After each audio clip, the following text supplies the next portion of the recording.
Dawson Rider Wiki.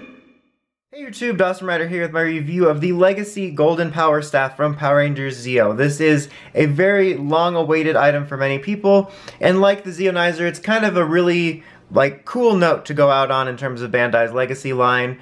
So let's go ahead and get started. Just real quick to go over the box. Oh, also you probably noticed, I have to do this outside of my usual review setup. This is like the same setup, just no photo box because this thing cannot fit in it. I mean, it barely can, but it will be the most awkward thing, as if the reviews aren't awkward enough. But yeah, the box is that same sort of modern-ish style they've been doing. I really like this side of it though, with this kind of shot of it right here. It just looks kind of neat, and the box style is kind of sleek. Hold on, let me do this. And on this side, you got the picture of the Gold Ranger there, and then the item again, and then on the top is the story, which we're flipping around again, guys. You get to see my window.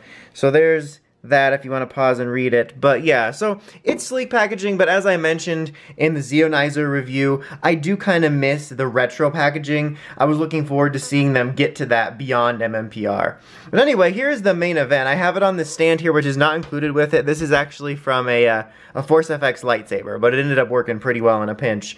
But as you can see, it's quite a large size. I mean, I'm gonna bring in, actually, you know what, let me do it right now. I'm just going to step over here. Let me get this so it's sort of standing a bit. There we go. I'll bring in the power sword. So you can see right here, this should be able to stand on its own. I'm going to lift this up a little bit. It is shorter than it for sure, but you know, it's the closest we have to something in this class. These two kind of stand on their own in terms of a size class. This one's a little bit taller than it. I would say probably about maybe 8 inches, give or take. I'm not very good at math, but you know, the power sword is taller than it, or longer than it, however you want to say it. But still, it's an impressive size. Boom, you could hear that. But yeah, it's really, really nice overall. I do have some nitpicks, but I feel like that's just what they are, nitpicks. But as you can see, it looks pretty good, honestly. And being a good size like this really makes it feel like at least somewhat of a prop, makes it feel a little bit more worth it.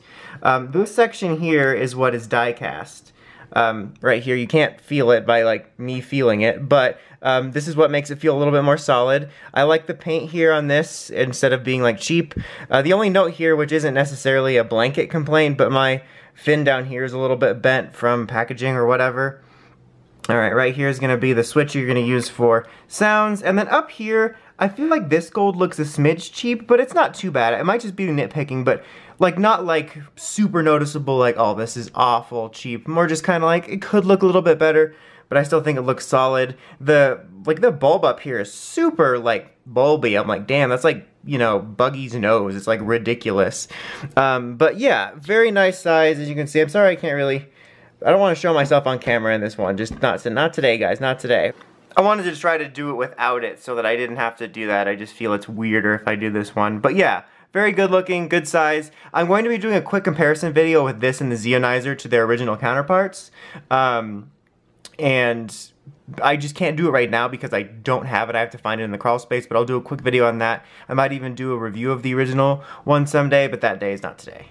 Okay, so now we're going to get to the main event, which is the sounds. Now, you may be wondering where the on-off switch is, which you probably need to do the sounds for. So open this up, boom, spoiler alert. Let's take a look at this before we get to that, actually.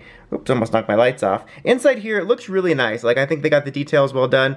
Little sort of cheapish looking chrome, but I think for the most part, looks pretty good. And these lights light up really well. Hello, me. Okay, but the on-off switch is actually hidden here in the back, which I actually really appreciate. They've done a pretty solid job of hiding the on-off switches in these things. But this one, kind of went the extra mile with that. Okay, so let's go ahead and go over the sounds. I'm gonna zoom out a smidge. That was really a smidge, because that was all I could do. Alright, so we're gonna pull it down once, and we'll get sound number uno. Wait, that's not even right. I was gonna say, forget it. Let's just do it.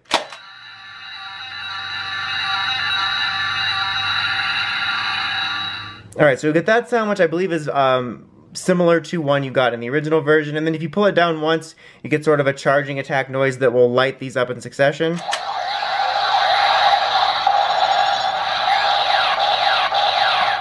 As you can see, the lights on this are really good. I have all the lights on right now I can to get this review, like, lit up, like, you know, the Pokemon, and then like Incineroar it up as well.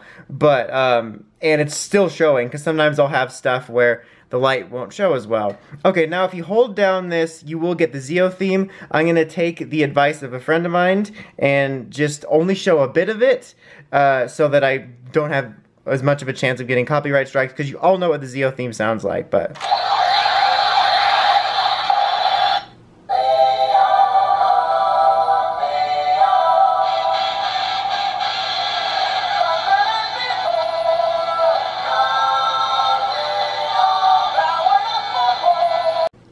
So you get the idea there.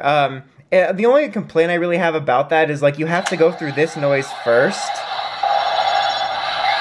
Like, I wish that there was some way it could tell you were holding it down and you didn't have to go through that first. It's just kind of annoying, but it's kind of a nitpick. Okay, now you also get some sort of attack noises right here by this button, which is kind of decently hidden amongst here, but... And no differences for holding it down, just some noises. Alright, on the back here, you'll compress this in, and that is what is going to lock this down to activate the other mode. So you get those noises. It feels really satisfying because of how heavy this is. You get some different attack noises now because of that.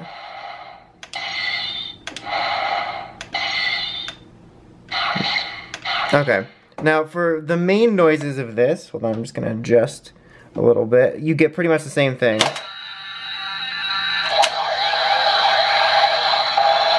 But now I said, wrap it up, thank you. What is really cool about this is that it plays the Go Gold Ranger theme. Again, I'm just going to play about roughly 10 seconds of it, but you know what it is. I want to avoid having to get the video taken down. I've been pretty lucky with like the Zeonizer, but I just don't want to have to log in one day and re-upload this video. But anyway, let's go ahead and get started.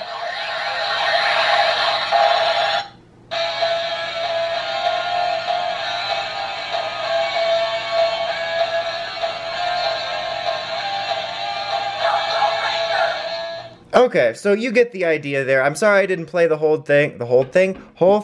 I just really would like to be cautious about it, especially since this has 2 songs on it compared to 1, excuse me. But that's really, really cool. I know, like, when someone first got the demo for it, people were complaining they didn't have it, when it's like, well, but none of the other ones have had it before. But now, once we found it, I'm kind of mad now that White Rangers and Green Rangers didn't have it, since those 3 like original 6 Rangers all had their own unique themes, so that kind of would have been cool. But overall, this is a really cool toy. My only real nitpick is, it definitely feels, this isn't part of the nitpick, it definitely feels more worth your money than the Zeonizer. I talked a bit about in the Zeonizer review how it didn't quite feel worth the money you spent on it. This one, for the most part, does. Like when I took this out of the box, playing with the sounds, reviewing it, it feels like, yes, this is a collector's item, was worth collector's money. It doesn't feel quite as hefty. Let's not forget the waiting noise like I always do. But it doesn't feel quite as hefty as Saba or the Dragon Dagger in terms of like, whoa, this is really, really worth the money. It's just one, really. I would say it feels in between the Power Sword, which I would consider to feel a little cheaper, and Saba and Dragon Dagger, which I feel to feel more expensive. That's a weird thing to say, feel expensive, but it's all about feeling worth your money. This is midway between that, I would say, but it's honestly more of a nitpick than anything. That's my only real quote-unquote problem with this. All my little problems with it are just minor, and you know, it's the last major Legacy release. The Gold Ranger's weapon's a favorite, the Gold Ranger's a favorite, so if you have the means to get this, I can definitely recommend checking it out. It's really cool. It looks great on display. I think it looks 100% better than the Power Sword does on display. Great sounds. I love that it plays both themes. Again, it's not 100% perfect, but I can definitely recommend it to fans. Anyway, that's about it. Until next time, don't forget to like, comment, subscribe. It's DawesomeRider, signing out.